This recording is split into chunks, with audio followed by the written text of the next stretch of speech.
Hi, I'm Grumpy Dungeon Master Christopher, I'm Grumpy Dungeon Master Jay. and I chipped my tooth today.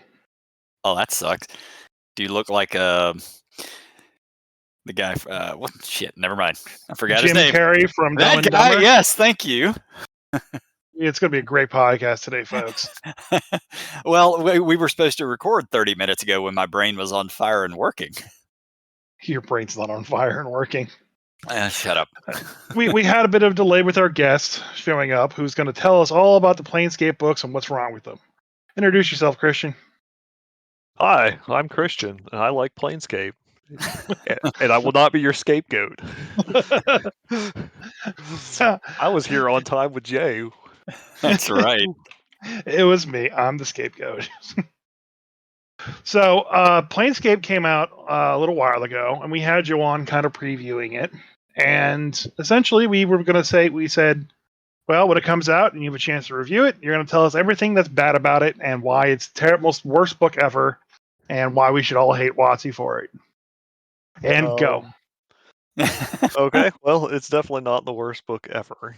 All right, get the hell out of here. Yeah. I mean, it's no AI art so far, so it's got that over Bigby's. Yeah. That's true. Oh, man. I'm not even going to get into the AI art thing. I'll save it for next week. So when it comes to the book, you know all about Planescape, and you kind of discussed it a little bit. Yeah. When it comes to introducing people to Planescape in fifth edition, does it do a good enough job for that? Is it better than the Dragonlance book? Yes. Without a doubt, it is better than both Dragonlance and Spelljammer. All right, that's good to hear.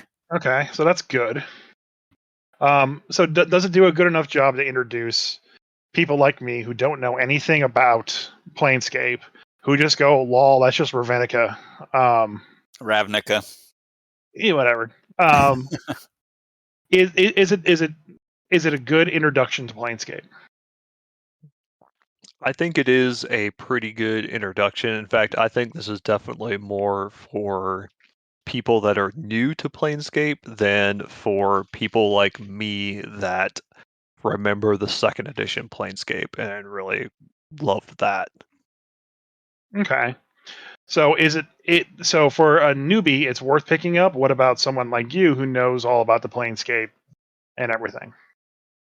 I mean, you get the stat updates at least. Yeah. Though, I mean, I could have done that myself, or there are other versions online for third parties or, the general community you can find on Reddit and other places. I picked up the collector's edition because it had new D. Treleazy art, and he's part of what made Planescape by giving it its own feel with its own art style. Yeah. But I think this isn't 5th edition like going to Planescape so much as this is Planescape being brought into 5th edition.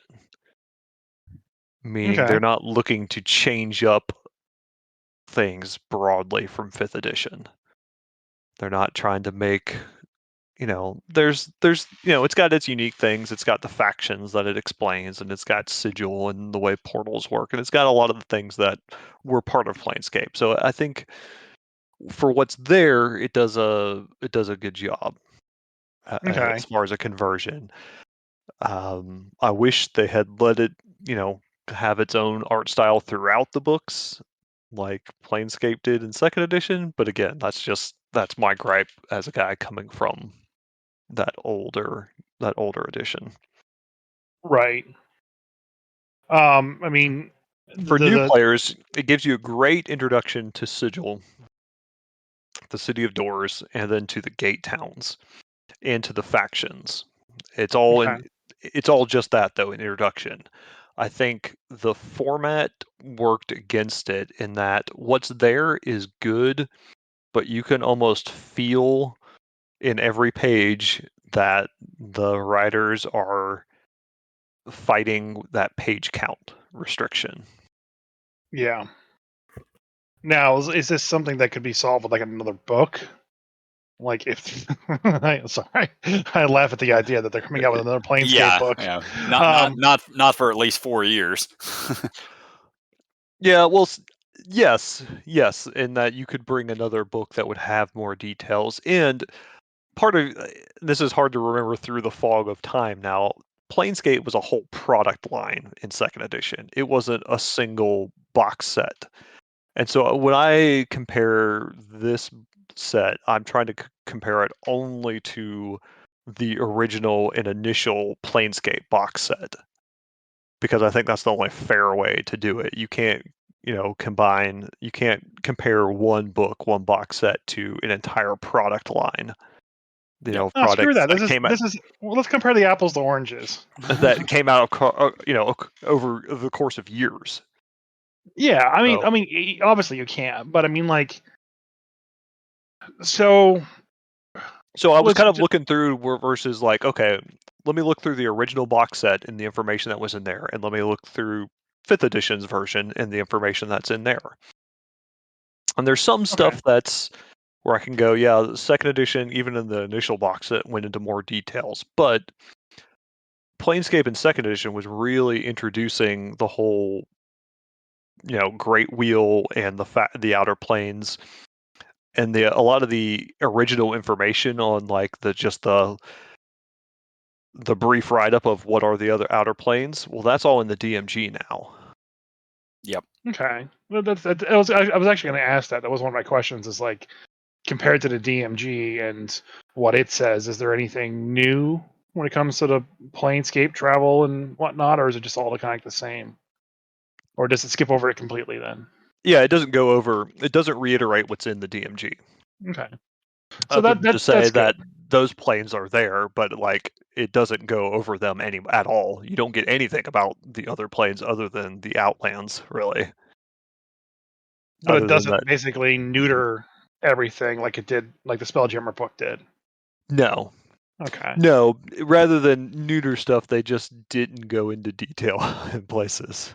I So, like, mean, which I think that's more acceptable than neutering the shit out of yeah, like and that's kind Spelljammer like of they did. right. And that's kind of why I say for what's there, the stuff that is there is great. And I tried to kind of think about it for like a perspective of people like you that are not longtime fans of the 2nd edition setting of Planescape. And for that, it's great because it takes, it is a good introduction. It tells you who the factions are and what they believe in. It's an updated list of the factions, so it's not the same ones in 2nd edition, though Yeah, many of them we'll are get to the same. that. But the monster book gives you the monsters, a lot of a good sampling of the monsters that were there from 2nd edition over the course of the product line. Yeah, and like the Good. Modrons and other things were just included in the monster manual and Yeah, whatnot. you have the Modrons there. They reintroduced Archons and Gardenals. So those were great to have back. They had their Planar Incarnates. Those were a throwback from 2nd edition. Yeah, Okay. you mentioned something a moment ago that's kind of important. It's in 2nd edition, there was no manual of the planes. Right. Like Manual of the Planes was a 1st edition book, so 2nd ed comes out, and Planescape came out years after 2nd ed dropped. Yes. So people and there was no details about any of the planes in the DM's guide. Like everything I learned about the planes was essentially because of Planescape. Yeah. It bore the burden when it came out. Is it had to, from a 2nd edition perspective, tell you what the planes were in general and tell you everything about them. Mm-hmm. So its first campaign setting had to give you at least a brief overview of, hey, here are the planes, here's what they are, here's how you get to them, here's what they look like, here's how they relate to the prime material world. Yep. Okay. Yeah. So because some of that is in the Dungeon Master's Guide in 5th edition, this book doesn't have to do that, and it doesn't. Yeah, So that's good. I've still wished that they would have put out a manual of the planes for 5e. They should have done that a long time ago. Me too. I mean, this sounds like this is what it would be, though. Yeah, no, because it's definitely not what a manual of the planes would be. Like I said, this only covers Sigil and the gate towns. The Outlands gets like the briefest of descriptions and overview as a whole. Yeah. Like it gives you the 30,000 foot view dime tour of, hey, all these gate towns live on the Outlands. There's a few other things, and then there's stuff in between. Here's some tables that you can roll up for encounters. There's very little detail on the Outlands themselves. Yeah, a proper manual of the planes would detail every single major plane that's out there. Obviously, there's demi-planes and little stuff, but every major plane from Avernus all the way up to Celestia, and it would give details possibly of some cities or interesting locations on those planes. It would also give. I don't think they do this so much in 5e, but earlier editions, if you went to a plane, those planes were sort of morphic, depending on which deity or greater power was around. So if you went to, say, the negative plane, we'll say, in general, you're just going to start. You're going to get life drained. You're going to take strength loss, and because they're morphic, if you're powerful enough, or if you're in a certain domain of somebody that's powerful, that could be altered. That could be changed. So that effect might not even be there, or that effect might be completely different. There is still some of that. That's in the DMG. There is effects like, hey, if you're not from this plane, when you go to the Abyss or this plane, there are certain effects that happen to you because you're there. And this book, Planescape, expands upon that. It mentions it around each gate town. There are certain effects that happen around each gate town because of its proximity to the plane where its gate leads to. That's good. So, like certain, there are ones where if you're close to the gate town Bedlam, the gate town to Pandemonium, the winds of Pandemonium leak through, and they tend to, they have an influence on everyone, including PCs that are in that town. Yeah, I know in 2nd edition, you couldn't even travel to other planes without some sort of protective spell. They actually, I don't have the book here in front of me. I don't remember the name of the spell, but there were spells that would last for a really good length of time that would protect you from, I think it was like protection from planar elements or something of that nature. So there are a variety of them. Planescape introduced multiple ones because you would need to know different ones for different planes depending on where you're going. The first level one, the basic one, was called Avoid Planar Effects. Yeah. And it was a short duration because it was meant to be the thing that if you were low level and you were just kind of dipping your foot in there to grab something or for a short encounter, or it was a thing you would cast on yourself when you get there to give you time to cast one of the longer casting time spells that gives you better protection.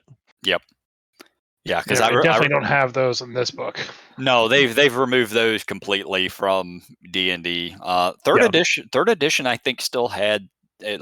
It wasn't as in depth as 2nd on stuff like that, but it definitely still existed. Yeah.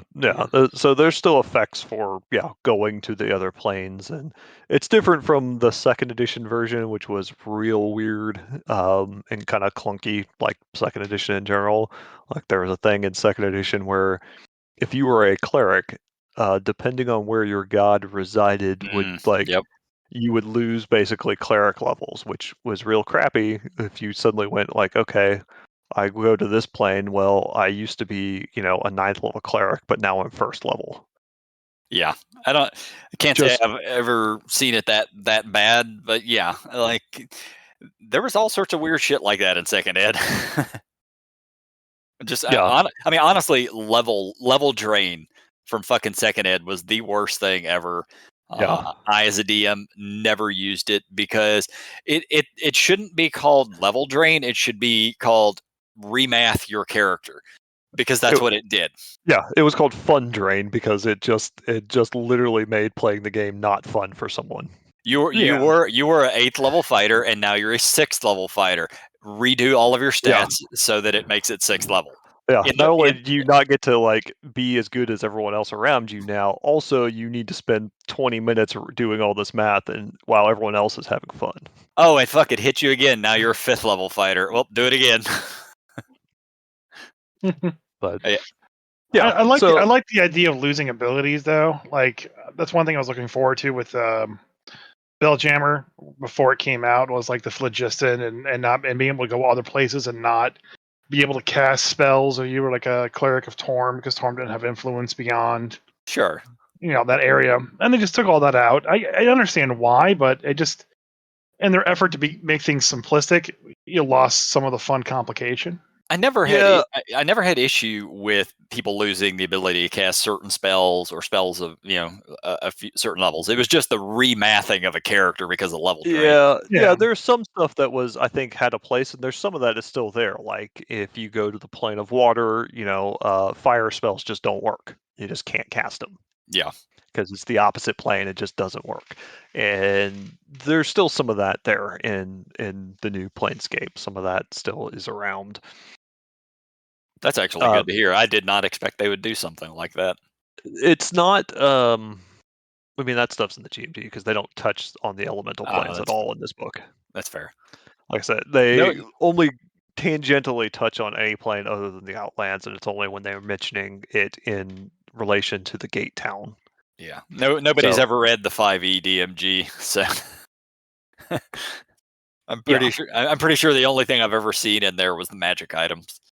Yeah, no, I've gone through some of the parts of it, and the planes was one of the ones I went through because Planescape is my favorite. So there's still some of that. One of the things that Planescape had in second edition was, hey, if you go to a plane that alters the way magic works, you can discover something called a spell key. And a spell key will allow you to use a spell that normally would be altered or wouldn't work at all on that plane.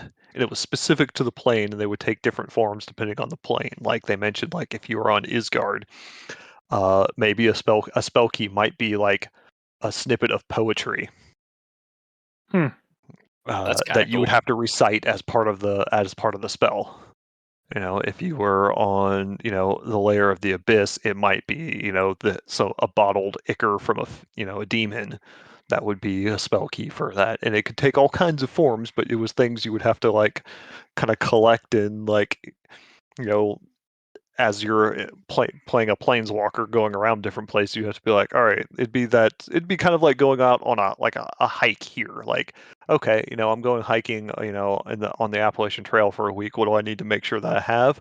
Well, if you were a planeswalker, you had to do the same thing. Okay, we're traveling to the abyss. I got to make sure I got my abyssal spell keys. I got to know like what spells don't work, and like it had that same sort of like there's a preparation before you went to a plane to know.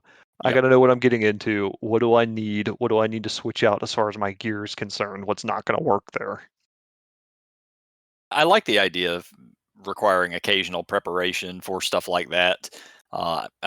Last time I ran Pathfinder, my players knew they were going to fight a devil, so they started gathering a little bit of info on it. On what type of items should they take with them? What is going to be the most effective to fight this thing? So it took them, they spent like 20 minutes or so getting prepared to go and fight a specific fight. Yeah. But yeah, so like I said, I think some of that's still there. It's not quite as detailed as it was because this is, like I said, this is very introductory.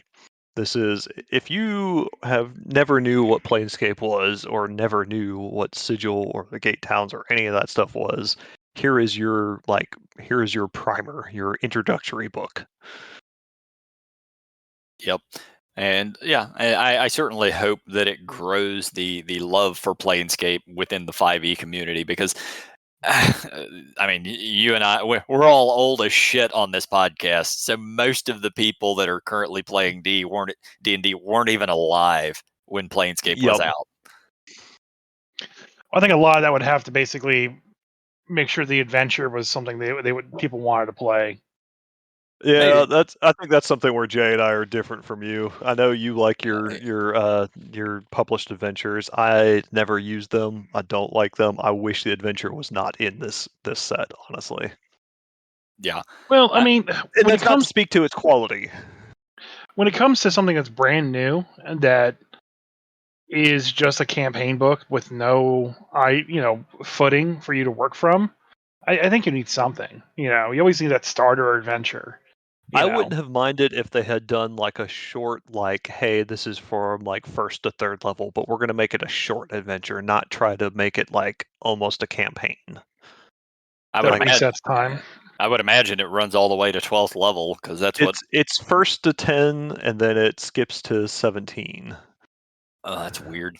It is weird, and I haven't gone over the adventure in as much detail because it was not the thing I was interested in. Yeah. I knew that I'm not going to run it. I'm It's a not going to use it. It's a book you were unfortunately required to buy just to get the stuff you wanted.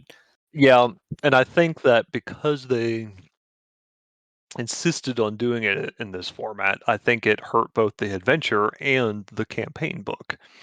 If they had done a short introductory adventure, levels 1 to 3, levels 1 to 4, something like that, to just kind of a get you started and show you by example like how some of the stuff works, I think that would have worked better for you could have made a better short adventure, and then you could have given yourself more room to expand on Planescape as a setting, even if you were just going to stick with Sigil and the Outlands, which I think is a reasonable choice for your first box set. I would have loved for them to have given more details on the Outlands and all the sites that are within the Outlands. Instead, it feels like the Outlands is by the way, there's also a whole infinite plane of the Outlands besides the gate towns. Yeah. It's there, but we I, don't I, talk about it.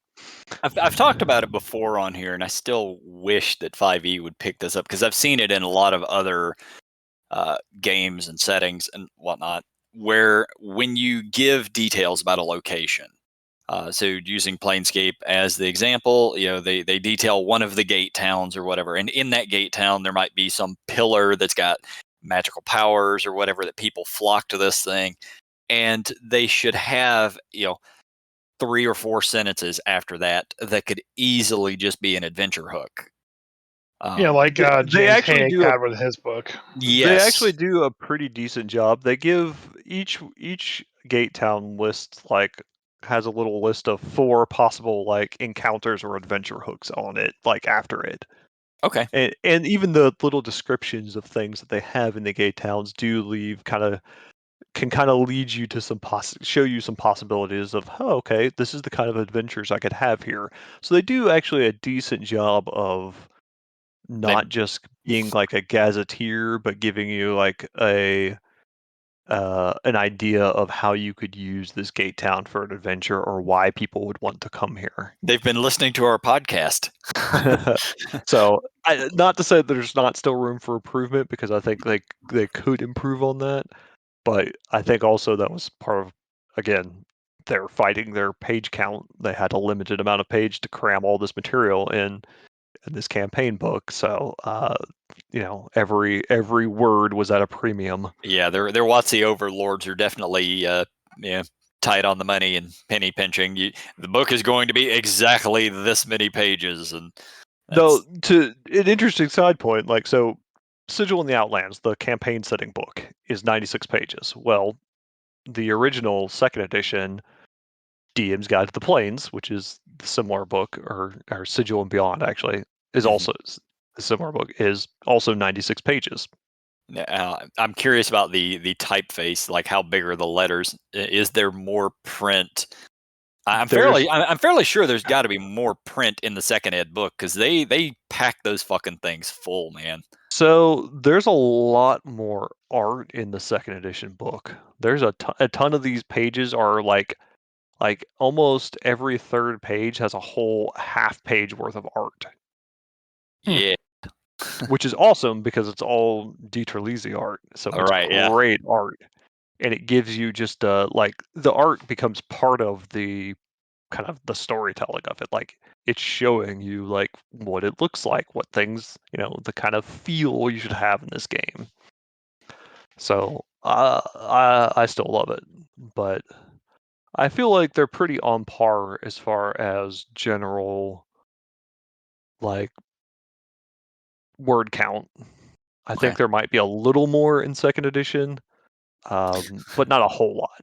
Geez, Kristian, you didn't go through and count every letter in both of the books? What's wrong No. with you? No, good lord. Yeah, man, do a word count. But yeah, there's a very, I felt the whole time, every time I was looking through one of the books, the monster book, the adventure, Sigil, and the Outlands, you can feel the word constraint. You can feel how much probably got left on the editing room floor in the name of hitting this page count. And with second edition, everything that gets put out, obviously you have to limit what you can type. You have a word count, but with second edition, it wasn't as big of a deal because 6 months later or 3 months later they're coming out with the next book. Yes. And then 6 months later they're coming out with the next book. So all of this stuff is going to get thrown in. If it didn't make the first book, it's going to the second one. If it didn't make the second, it's going in the third. Well, also too, didn't they have a whole different team working on Planescape? Probably. Sort of. I mean, some of the team was definitely involved in other things in second edition, but I think Planescape was, at the time, their kind of primary focus. Yeah, but with 5e, we're not going to see another Planescape book for who knows how many years. Yeah. I hope. My hope is that they will actually revisit settings, and there's some things they've said that has been encouraging on those lines, but we'll see what actually happens with the corporate overlords. Yeah, I mean, if you want to grow the settings and if you want people to buy the settings, you have to have support for the settings. Yes, because there were, so just in Planescape in second edition, there were 4 big box sets that covered the scope of the outer planes. There was the initial campaign setting, and then they had Planes of Conflict, Planes of Law, and Planes of Chaos. Okay. So in the original Planescape box setting, how many books were in there? So there were 3, I guess you could count 4.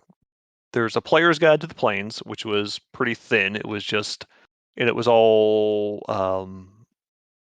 it was 32 pages. And it was all just stuff focused at the players, just a general introduction to players that you can hand them and say, you can read all this stuff. There's no secrets in here, nothing that is DMIs only. Which was, I think, is a cool thing to have in a setting where you could just say, hey, this is for you guys. You can look through it at any time. Any brand new setting should have that because Yes. it's going to give the players at least an understanding of what the setting is. Yeah, and that's I think one of the gripes of 5th edition in general, but definitely still existent here in this Planescape book, is that this is a DM set. This is not for players in general. Right. Which it would have been nice to have like a little like they did in second edition, where there's a little book where you could just say, hey, this is for you guys, this is all stuff for players, this is your introduction to it. So You just have to buy it on the VTT, man. Yeah. And then it had the second book in the second edition box set was a DM's Guide to the Planes, and that is all. It was 64 pages, but most of that stuff is in the DMG now. So yeah, most of it is all covering, and it's still pretty brief on the planes. Like when it tells you, like, hey, this is the plane, this is the Abyss. Like you're gonna get, what does the Abyss get? Not even a whole page? Yeah, not a whole page. Oh, in the DM's guide? No, none of them get a whole page. No, in second edition. Oh, okay. It got a page interrupted with some artwork and a quote, so it got really less than a page of a content in this. So it's very similar to what's in the DMG. The information is very similar. Okay. Then you had Sigil and Beyond, and I think this is the most comparable book. This is the 96-page book that is for DMs, and it's about the City of Sigil, it's about the gate towns, it's about the factions, and it's about the Outlands in general. Where this book is better in second edition is that it has a lot more details on the Outlands in general. You get Right. more of an idea of the Outlands themselves. There are, you could definitely tell in here that both in some of the factions and in some of the gate towns, there were ones that the authors had better ideas of and ones that they didn't have a whole lot to say about. Because in this book, it's very uneven in how much information is about what gate town, what faction. Some of the factions have a lot of information. Some of them have a couple of paragraphs. Some of the gate towns have 4 pages of content describing different things in them. Some of them are 3 paragraphs long. Okay. So it's very uneven in covering them. Like it's like, hey, this gate town, yep, it is a gate town. It leads here. This is what the gate looks like. This guy's in charge, and here's the name of one shop and one inn. That's all we got. We're out of ideas. Yeah, the original creators of Planescape probably said how many factions were there originally in Gate Towns? So the gate towns stay the same. There's the same number of gate towns because there's one gate town to Yeah. each of the outer planes. Okay, but yeah, like the idea is Factions, there are 15. There are 12 Ascendant factions in the new one. There's 15 in second edition. okay. So yeah, they probably said, all right, we're gonna have 15 factions that you must create, and you're gonna have X amount of gate towns that you must create. And then they just sort of delegate everything out. So whoever's creating it's like, well, I'm really gonna focus on this one, and I'm gonna write a little blurb on this other guy. Yeah, I think you could tell the ones that they had good ideas for or were interested in, and the ones that were like, well, I got to put this in here, so Yeah. here's something. See, Ravnica, it only has 10, and those were pretty well formed. 10, I think, is a solid number. You start pushing to 15, and you have to make some shit up. Yeah, I'm actually happy with their paring down of the factions to 12 in 5th edition. I think the ones that are around they also did a better job with making them seem like you could feasibly make a player character. There were some of the factions in 2nd edition that you're like, how does anyone ever actually play in a group with this faction, like being a part of this faction? I mean, the chaotic groups are nearly impossible. I ran a Ravnica game. I had a plan on running a campaign, but it ended up after 2 or 3 sessions because they were playing Rakdos. And if you're not familiar with Rakdos for Magic the Gathering, the red and black, they're basically they're juggalos.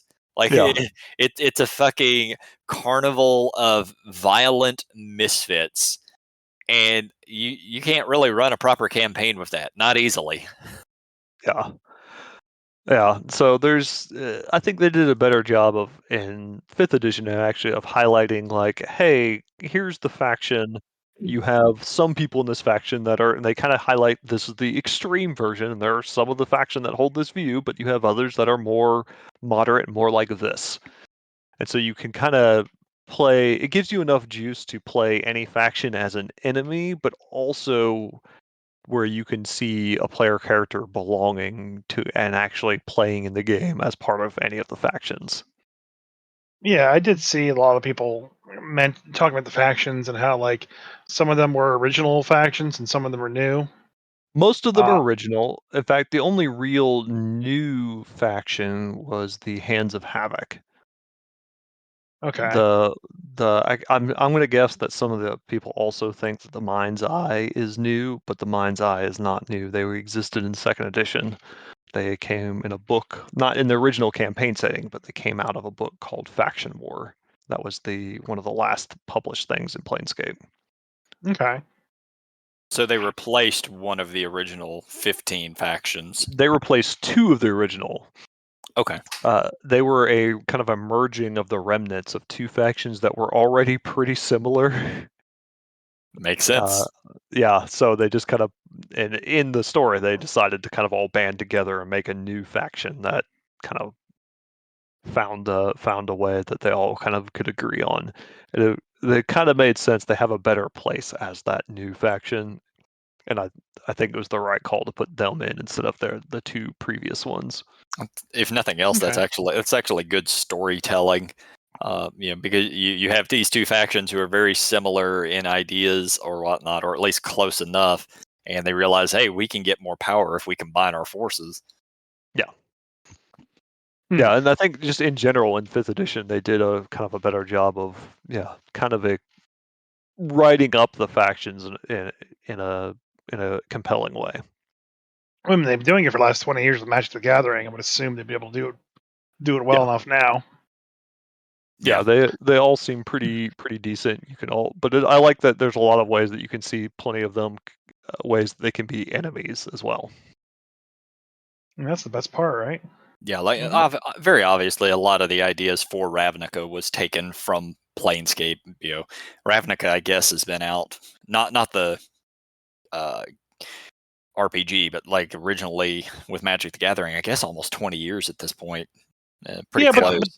But the thing about the Ravnica set and is that their guilds that they set up there just worked so well and became so ingrained in the Magic culture, and thus basically all the other like guild setups that they were trying to do again, that they really never could duplicate that level of success. Are you talking about with Magic, it's a card game that bases off of colors. So are you talking about the 3-color combination ones they did later on? Well, they did the 3 colors when they went to whatever the Viking world was recently. Oh yeah. Okay. They redid the dual color combinations there, and there's different Viking clans that were 2-color combos, and they gave them their own unique names and backstories and whatnot. But no one cared because everyone's still calling red and black Rakdos, Right, yeah. I mean, they've got their names. Red green is Gruul, and Rakdos red and black, and Azorius blue white. Yeah, those have been they've been part of that lore and culture for so long. It's not changing ever. Right. No, that's what I'm saying. It works so well, and it's now so ingrained. I get some players that come up and like, hey, I kind of want to be this chaotic Rakdos kind of player. Do you have that in D&D? I'm like, now yes, you do, but not red and black. Yeah, tell them to join the Hands of Havoc. Yeah, now you do. Just point them to Planescape. Yeah, I mean, if they would do that kind of like weird D&D Beyond article that's like, hey, do you like Magic the Gathering? Well, this is your color in Planescape. Oh, shit. Are you Rakdos? Join the Hand of Havoc. I was honestly surprised that they didn't incorporate any of their Magic the Gathering stuff in here. Give them time. That's what the next book is going to be, I'm sure.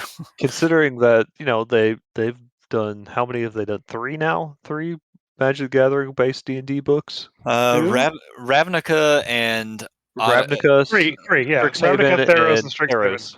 That's right, Strixhaven. I forgot Strixhaven even existed.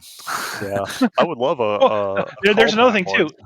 They did the guild color combinations in there too, but they were colleges. Yeah. But I mean, I don't know that anybody played Harry Potter, the D&D game. Yeah, I didn't. No, I like I the idea of the Magic colleges. Like, I think the presentation of the colleges and what they stood for was cool. I don't like the idea of running Harry Potter D&D. Yep. If I'm going to run a Harry Potter tabletop game, I'm going to run a fucking Harry Potter tabletop game. Yeah. I mean, I think I don't think it was bad. I just think it was just why. I mean, they've been rolling out like all the different sets now in different worlds and in Magic the Gathering now. It's just like, oh, let's just spin the dartboard and this is our release schedule. Yeah. All right, we need 1920s gangsters. We need fucking Harry Potter. We need neon cyberpunk because that's a thing now. If you're going, we need fairy tales. If you're going to release Magic sets as D&D settings, you should probably pick the most popular ones. Like Ravnica was an obvious fucking choice. Theros. A lot of people played Theros though. Theros was a very good choice.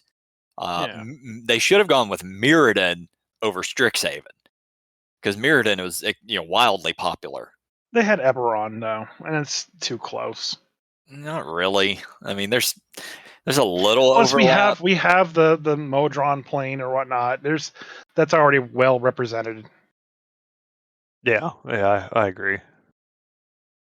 So there was a couple of glaring things that really stood out to me that were not in this Planescape book. Yeah, Ooh, we want the problems. the juicy bits. So here's one of my biggest things is I wasn't expecting there to be much in the way of player options. There honestly didn't need to be. In fact, I'm glad there weren't. I wouldn't wanted subclasses that were going to be immediately invalidated by the new edition. But there was two things that were playable in second edition. Two new races that you could play in Planescape. You know, Tieflings, were also part of that, but they're already in the broader D&D world now. Mm-hmm. But and so are Githzerai, which were also part of it. But in Planescape, you had Barrier, which are like goat centaurs people. And they exist they're mentioned in the book because they're all over the place as NPCs, and there's a stat block for a particular type of barrier wanderer in the monster manual. But there's no race for them. They How do you spell that? BARIUR, something like that. All right, I got it. Or BARI. Yeah, BARIAUR. Yeah. Oh yeah, okay. I recognize the Dieter Lazy art. I think because the only Planescape book I own is one of the monster compendiums, and I definitely recognize that art from there. Mm-hmm. So they were left out. Also, with all the focus they put on Modron and stuff like this, one of the things that was part of Planescape that you could play was what's called a rogue Modron. Wild. Rogue Modrons were, to all other Modrons, were just wildly chaotic aberrations that had been exiled because they were to them they were so chaotic that they could not be on part of the plane of Mechanus anymore. To themselves and everyone else, they were the most orderly beings that anyone had ever met. They had no idea that they were not functioning properly or orderly, and no one else could ever tell. They put their spoon on the left side, not the right side. Yeah, but you could play a rogue Modron that they were endlessly enjoyable because as a Modron, like a computer thing, like they had no understanding or concept of society or why humans and other races did things, and so they were constantly asking like weird questions and like, why are you guys attacking this? Is it because it rained yesterday? Like to just but it feels like it's gonna be very hard for someone new to roleplay that well. They were a blast to have, and I think it was a big oversight to not have them. So I'm looking at the second edition stats for these guys. I love the fact that they have wings, but lack the ability to fly. Yes. They were a lot of fun. I had somebody that played one in a Planescape game that I ran in second edition, and he was awesome. He was constantly driving everyone crazy because every time they would get like loot or something, he would want to count and organize and categorize everything, and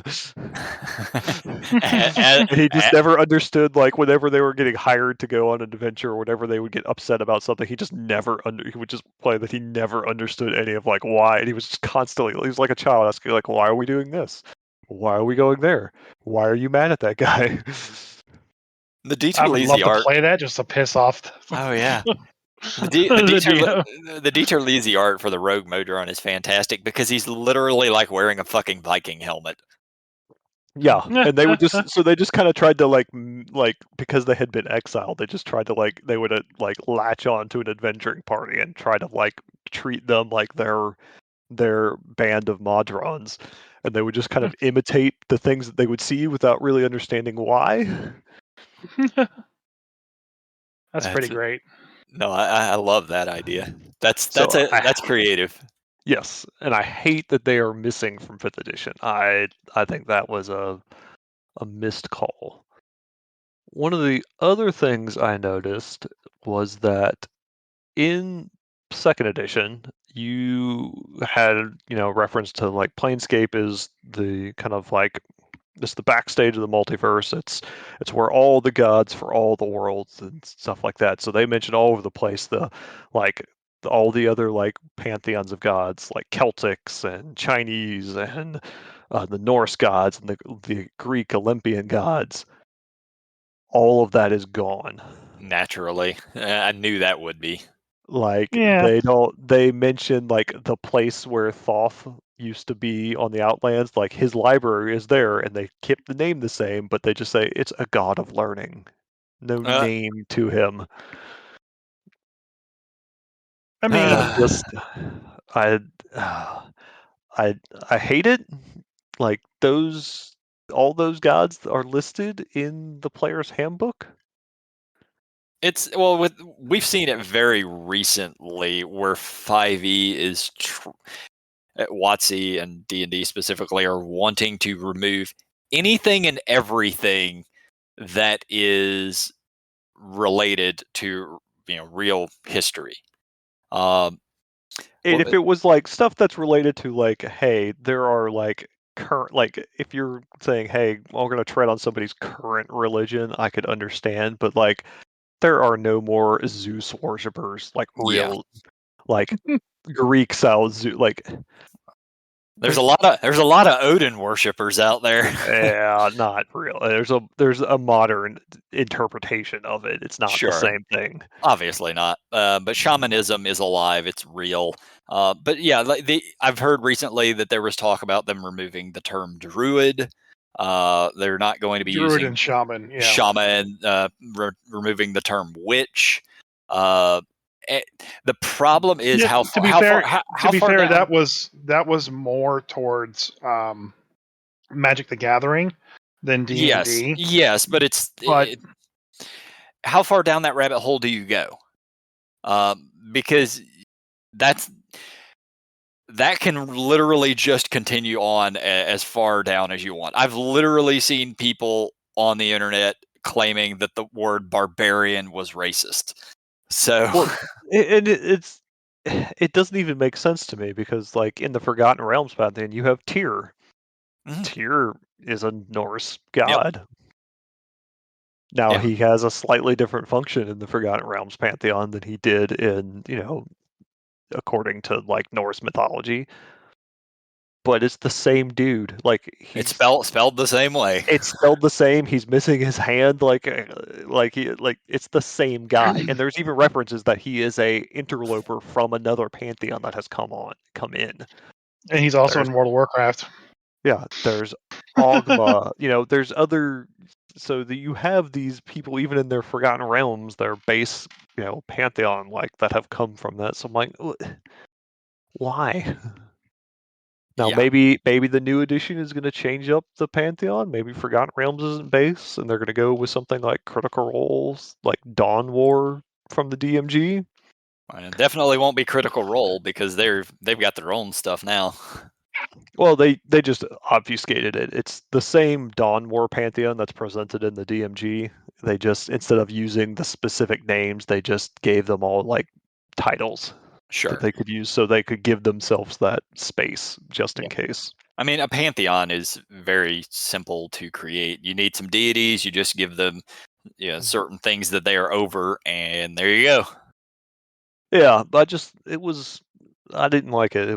I didn't see the reason why they were removing all of this when it was something that was always a part of Planescape, and it was one of the like unifying things. Like, hey, yeah, these guys are out here, so you can, you want to play a cleric in Planescape. You have a multiverse full of deities that you can choose from to your heart's content.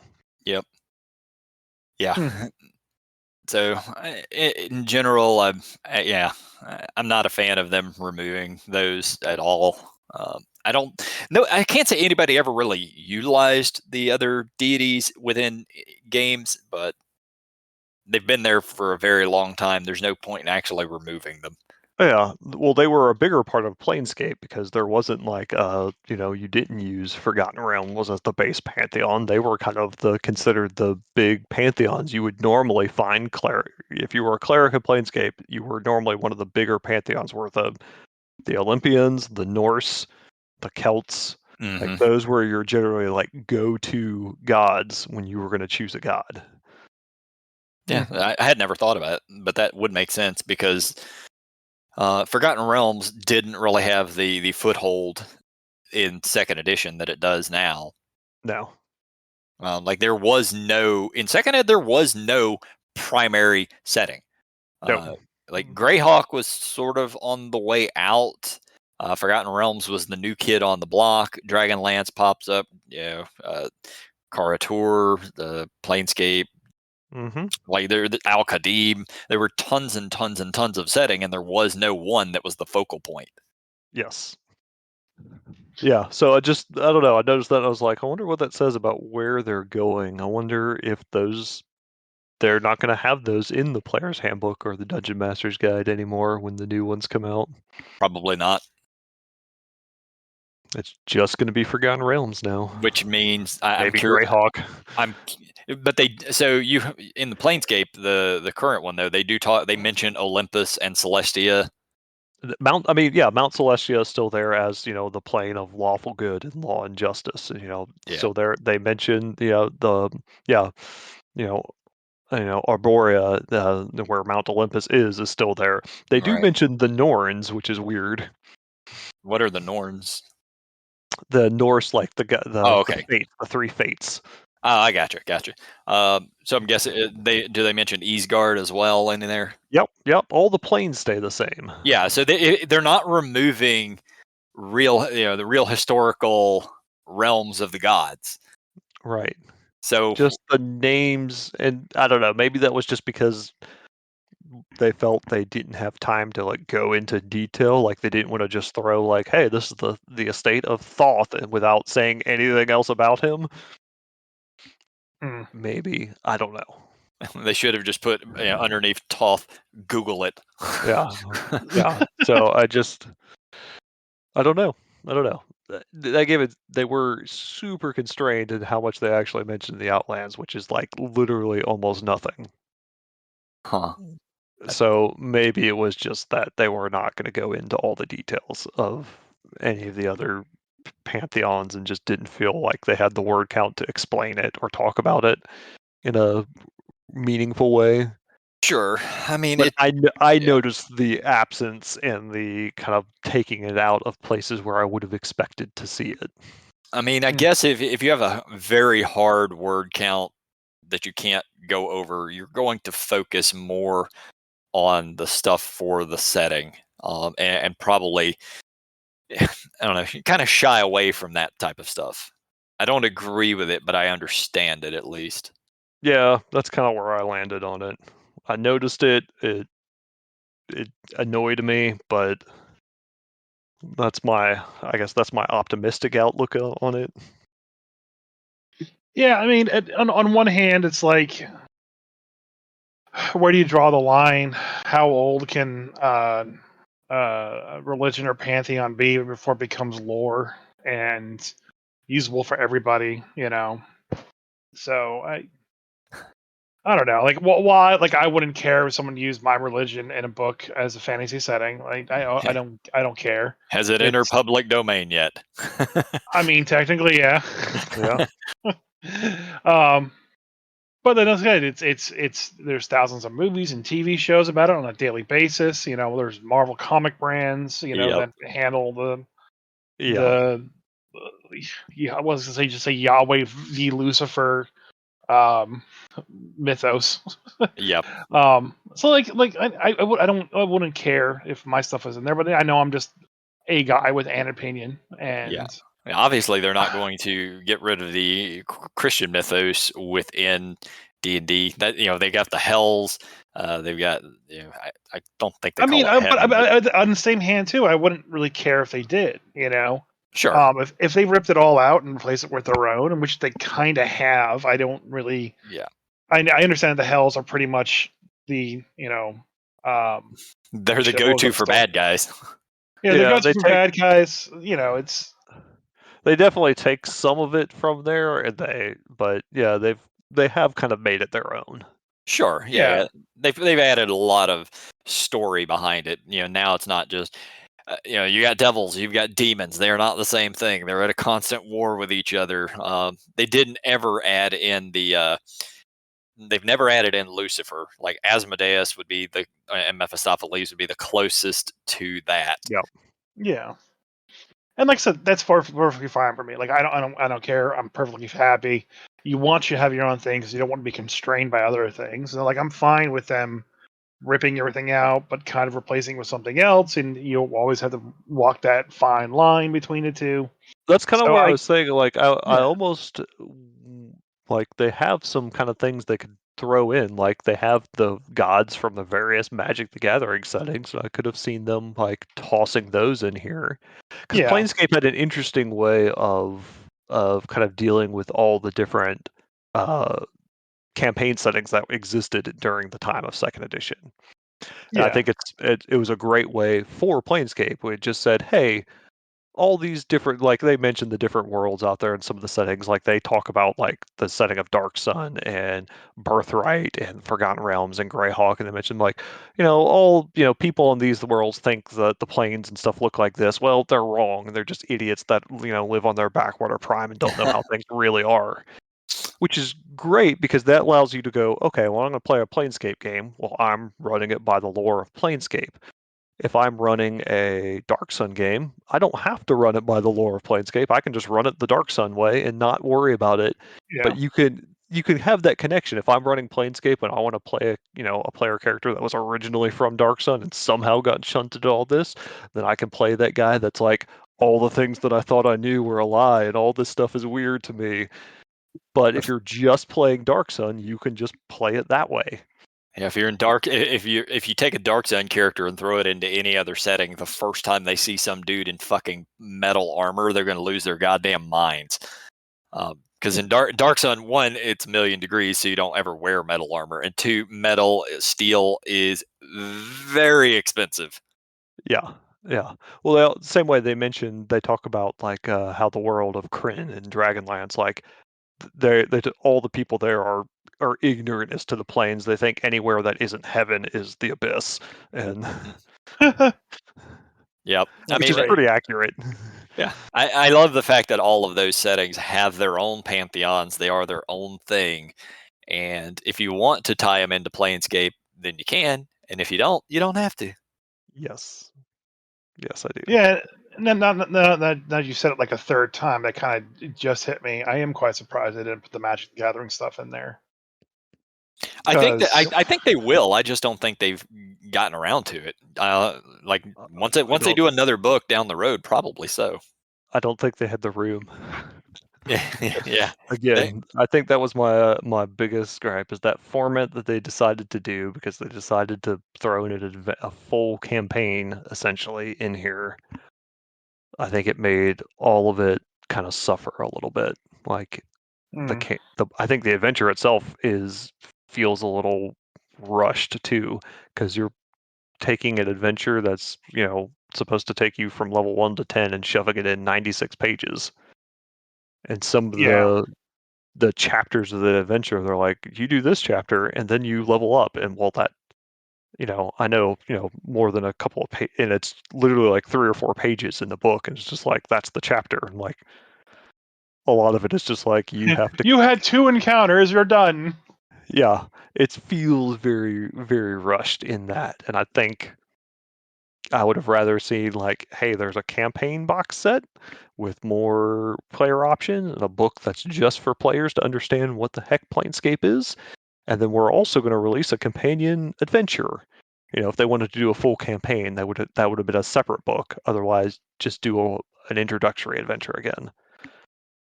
But Yeah. they did it this way. I think the whole thing suffers for it.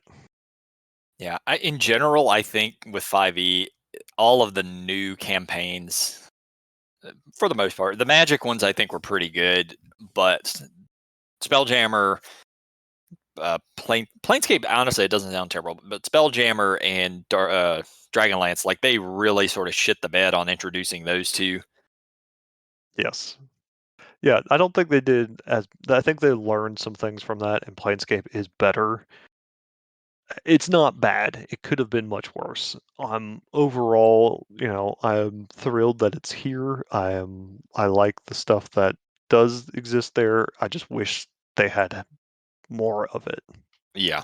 And that's kind of, the end of my thoughts. I wish there was more there. I mean, that's always my argument for everything that they put out. All right, well, this is a cool briefing on it. Now where's the rest of it? Give us more. It's the only way I'm ever going to come back to 5e. Give me more stuff. Yeah, I think it's on. they It's on D&D Beyond for $19.99 as a special add-in. So.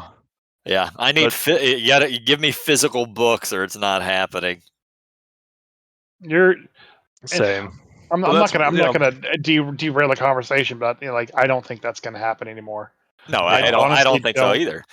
I don't either. But I think it is a good introduction, but it's just that it is very much an introduction, and it does kind of you will feel the page constraint on each section of it, and I think it will leave both players and DMs wishing for a little more depth.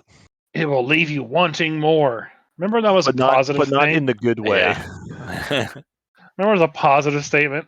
Yeah. Yep. So what is the worst thing about the book? Like out of all that, all the monsters, what you've read, what is the most absolute worst thing that stands out? Obviously, to him, it's the module. Yeah, beyond the module. I think it. I'm talking like a very specific thing. Like, did they get Lady of Pain wrong? Did they get something else like totally so fucking wrong that it just does not work? No, they didn't get the Lady of Pain wrong. Thank goodness for that. They were very much on par with her. They had a 15-minute video about how they got the Lady of the Pain right. Yeah, I think if I had to pick something, I will say the Real Money. All right. The what? They're the native inhabitants of the Outlands, and they always kind of suffered from a lack of identity, and so they definitely went out of their way to try to give them more of an identity here.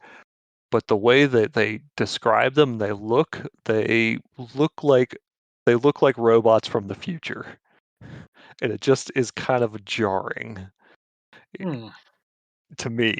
Now, that might just be my personal opinion on it, but it just the way that they look in compared with the fantasy setting just felt weird. They look like future space robots, and like their lore is still all described as, oh, they're neutral beings. They try to balance the scales. But they build like these weird futuristic cities and they look like space robots, and it was very jarring and very weird. I appreciate the attempt to give them some more like visual identity other than just kind of looking like regular people. I looked at the picture of them from. Okay, yeah. So I've got pictures of them from 5e and from the original. The original one, they just kind of looked like dudes. Yes. So yeah. I agree that they definitely needed a makeover because they didn't really have an identity, but I just don't like the way that they went. Assuming that I found the right picture for them, I don't know what the hell that is. It's definitely not D&D. Like that's very, very sci-fi. Yes, that is what I thought. So that was jarring, and I did not appreciate it. It definitely looked like, I don't know, they could be like Terminators or some sort of. Yeah. And for anybody who wants to look it up, Real Money, Rilmani. And the Real Money, initially, they almost look like mules a little bit from Dark Sun. At least some of the artwork shows them kind of looking. They're very sort of indescript, almost alien-like. And They're now they're in the monster manual. They look like fucking Echo. Yeah. The new ones do. Yes, I know. Yeah, the new ones look like Echo from Overwatch. That's an apt description. It looks like a fucking flying robot. Yes, and that is my problem. I hate it. I don't love it. Like, not because the art is bad. Like, it's good looking art, just not for a fantasy game. Yep. Yeah, nothing will throw me off more than making my fantasy setting into a sci-fi setting. So that's my worst. My That's personal opinion. okay. So what is the absolute best? Tony DiTerlizzi's artwork on the special edition cover. No, besides that, because we've already praised that 1,000. Like No, I from think the setting standpoint. from the setting standpoint, I think that they did the City of Doors sigil and its feel and its look well. I think that sigil was written well. It's a compelling setting, like in and of itself. Like there's lots to explore. There's lots to do. It's interesting. It's cool. I think they did right by the City of Doors. Okay. Good to hear. Like overall, it sounds like it's a positive box set, which is a good thing because they've swung and missed over and over and over again with these things for a while now. So like I can buy this box set in your opinion. This is a question, not a statement. So can I buy this box set in your opinion and then go to DM's Guild and buy the supplemental Planescape stuff and have it work kind of with very little effort? Or Yes. is it going to be basically like a huge leap and bounds between Spelljammer and Spelljammer Second Edition, which is vastly different? No. Okay. I think you can buy this box set and if you need a few supplemental things because you want more information on a specific piece, you can pick that up. But I think overall, like I said, this is a good introduction.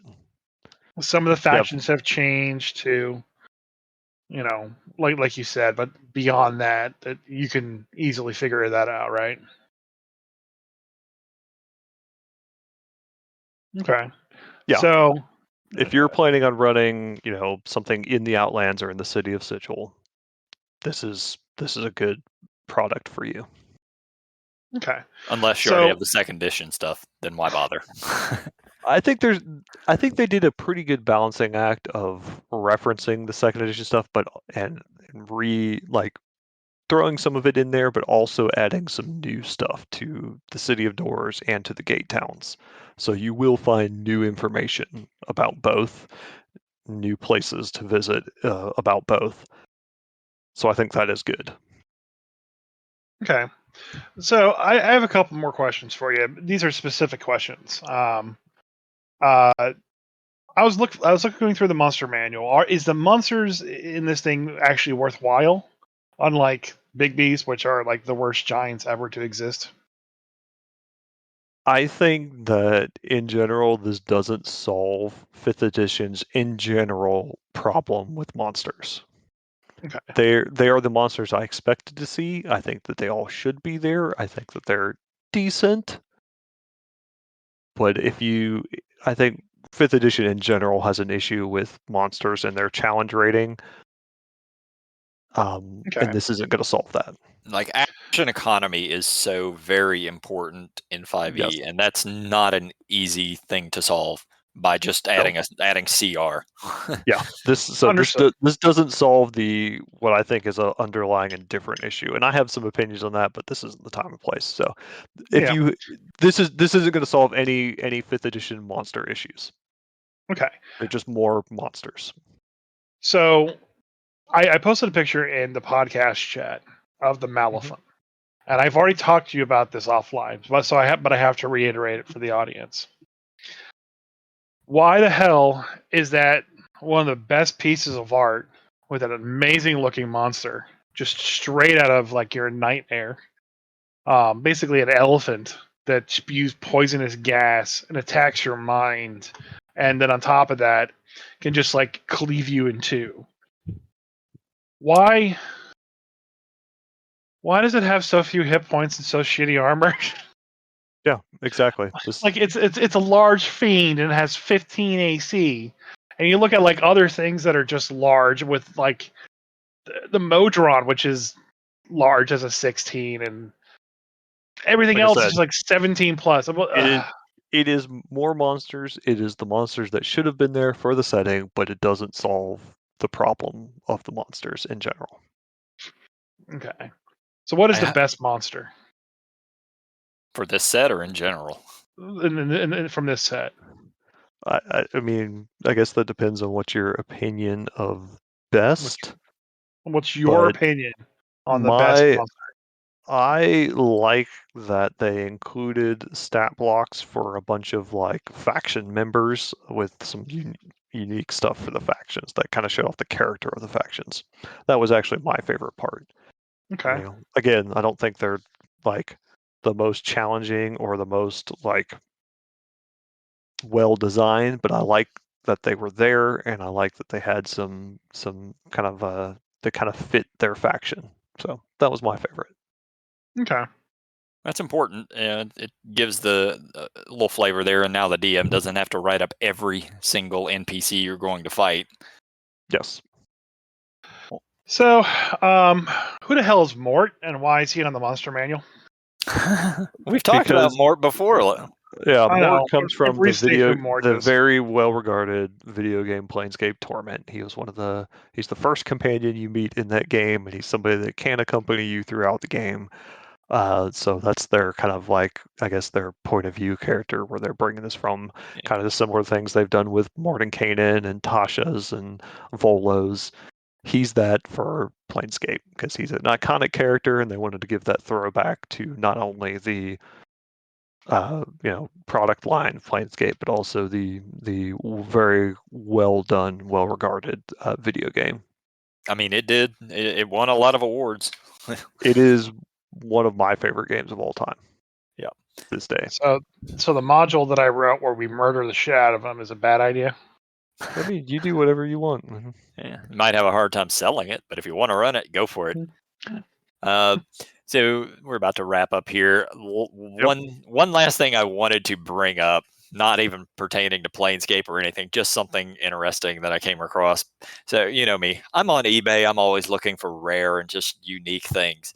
And I think I'd mentioned in our chat group that there was a Monster Manual first edition for sale with artist signatures. And it has Gary Gygax's signature, Dave Trompier, Dave Sutherland, and Tom Wham's signature. So all four of the people involved in the original first edition Monster Manual. And it went to auction on eBay and sold for $26,678. Oh Lord, that's a pretty penny. That is. I'm sad I'm not the winning bidder. why do people have that much money? Hey, there's collectors, man, and some of them are rich, or some of them are willing to go into debt. So Kristian, when are you going to run a Planescape for us? I don't know. I'm going to run a Planescape campaign here pretty soon for some people. Oh. Yeah, what you have to do is you have to drive to Georgia. No, I'm probably going to run it online. Oh shit. Ooh. Oh shit. Waples is itching now. He's thinking about trying to get in.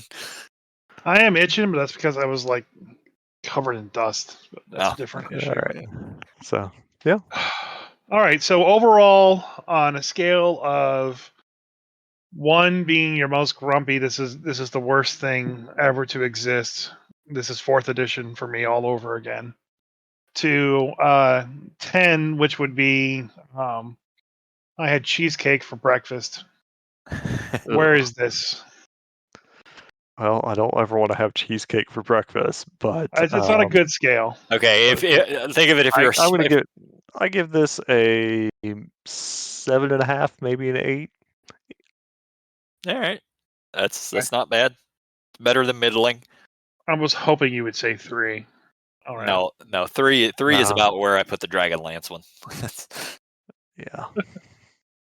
All right. Well, So. I will definitely read more of it, and if I find any questions, I will reach out to you. And Yeah, bring me your questions. yeah, And then we'll talk about it on here because that's what we always do. We're always looking for things to bitch about. all right. Well, thank you for reviewing it and giving us your honest opinion about it. I hope your game goes well. I hope you're satisfied with 5th edition Planescape, and I hope the new edition doesn't ruin everything for you. Me too. Thanks for having me, guys. Yep. No problem. All right. Bye, Craig.